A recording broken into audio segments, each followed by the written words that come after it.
Welcome to the Deep Dive. Today we're taking a really strategic look at human leverage. The ability to influence outcomes by controlling value. Exactly. We've gathered a whole stack of sources, everything from behavioral psychology and dating studies all the way to game theory and the core philosophy of Silicon Valley billionaires. That's quite a range. It is. And the material gives us this fascinating, frankly uncomfortable look into how we establish value and gain influence. The main idea we're pulling out is this concept of achieving a kind of a functional monopoly. A monopoly. Yeah, whether that's a monopoly on affection in a relationship or a monopoly on innovation in a multi-billion-dollar market. So our mission is pretty clear. We want to understand the mechanics that govern these high-leverage relationships. Okay, and especially looking at the difference between short-term tactics and long-term goals. That's the key. Contrasting the tactics that create that initial desire with the goals that require a genuine partnership. All right, let's dive in. I think a good place to start is, attraction. You always hear people say you should play hard to get. Is that just a cliche, or is there actually data behind it? Oh, there's data. It is absolutely supported, but this is a huge but. It comes with a major caveat about timing. Timing, okay. Research shows playing hard to get works, but really only in that initial sort of exploratory phase of dating. So early on. Right. Being seen as elusive or hard to acquire, it doesn't just boost a partner's sexual desirability, it also significantly increases their concrete effort to see you again.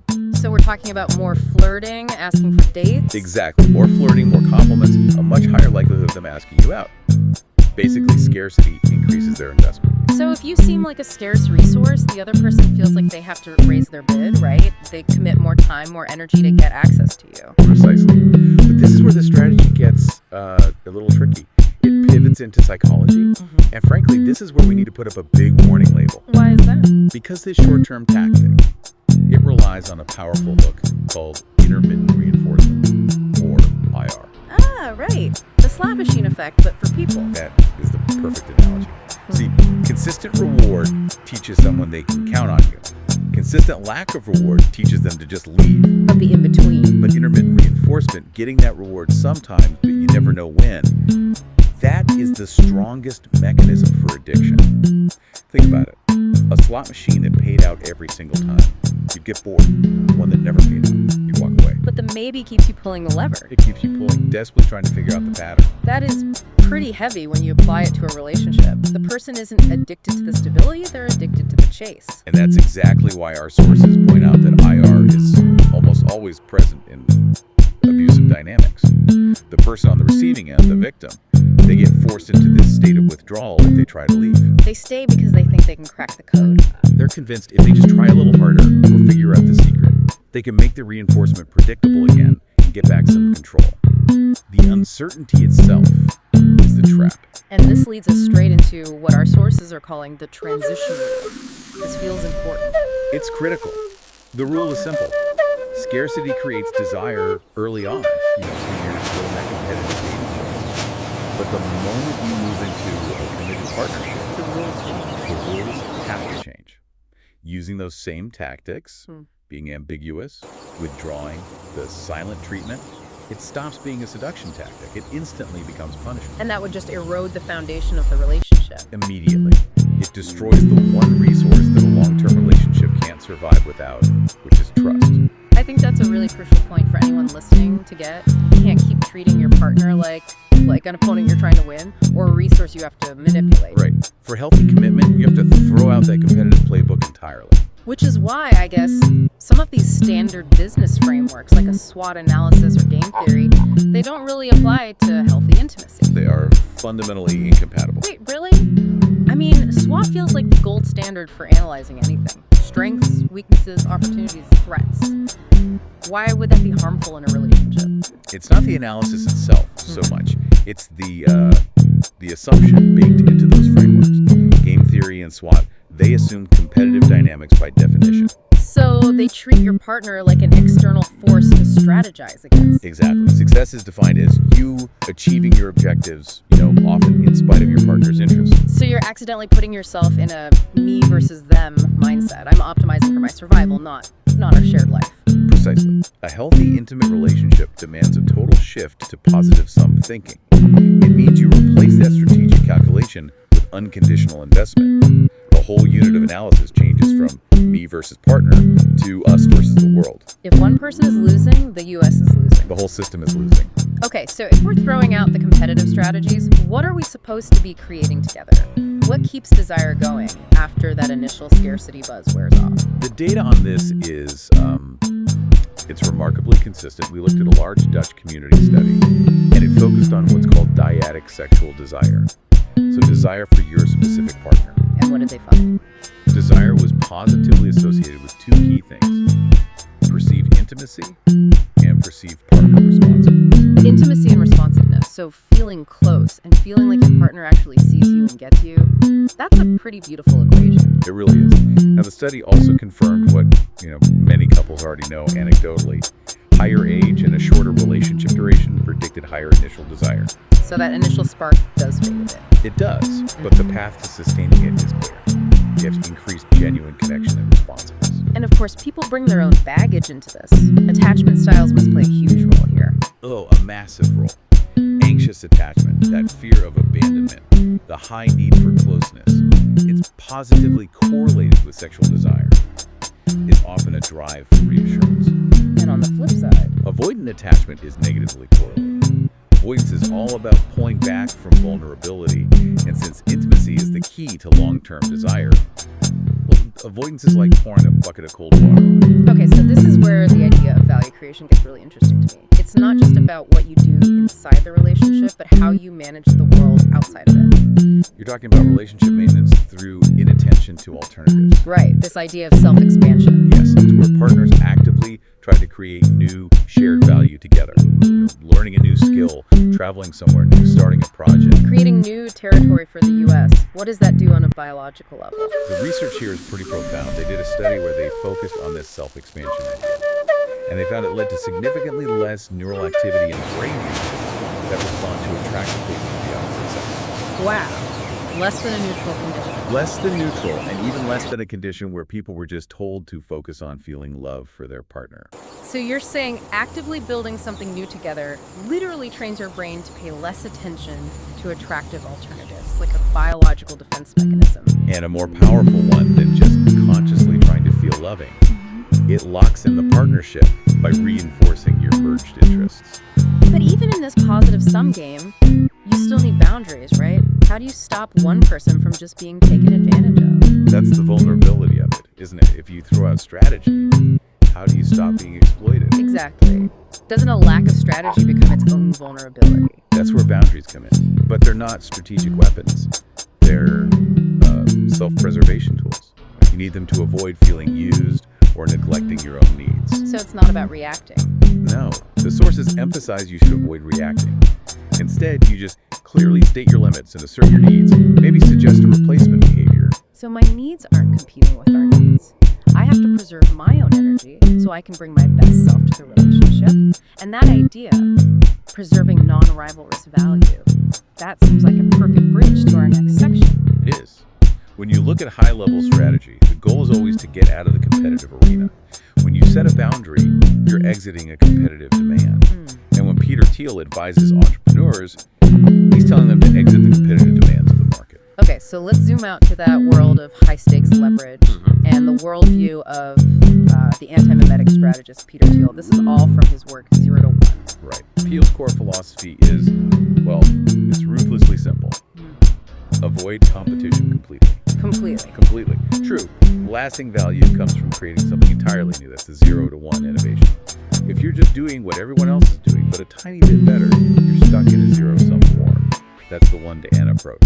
He wants people to ask what unique thing they can create that no one else can copy. The goal isn't to be the first mover.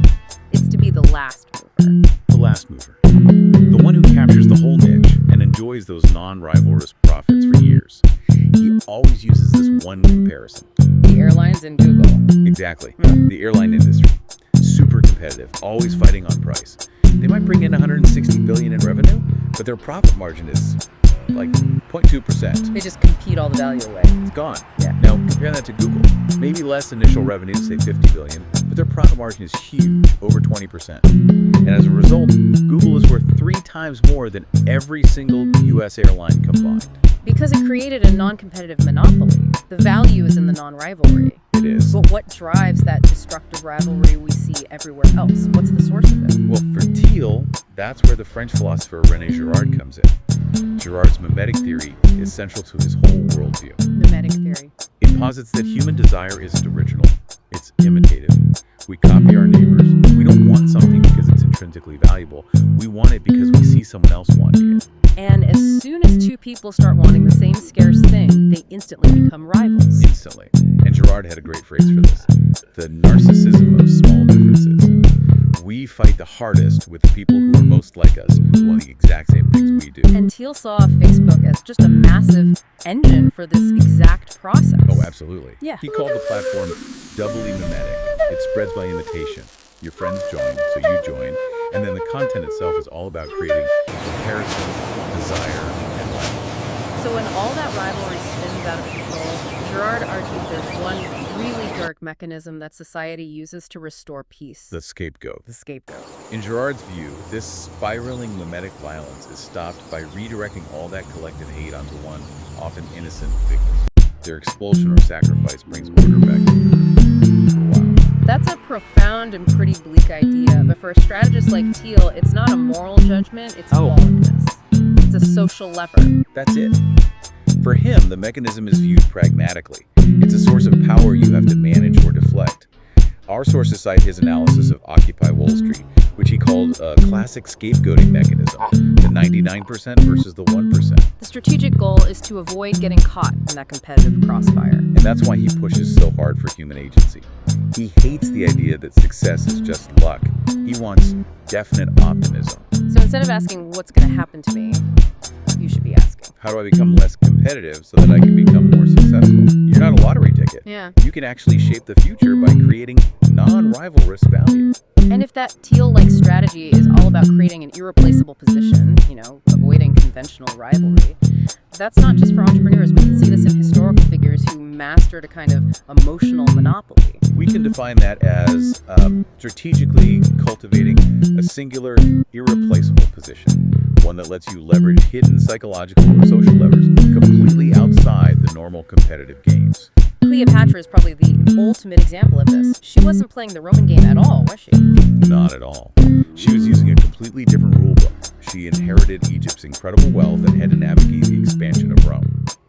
So she forms these critical alliances, first with Julius Caesar, then Mark Antony. And it wasn't about romance. No, it was purely strategic, to protect Egypt's independence and its wealth. She was irreplaceable. She had political authority, cultural knowledge, famously. She was the only one in her dynasty who even bothered to learn the Egyptian language. And of course, the Roman historians just reduced her entire strategy down to her sexuality.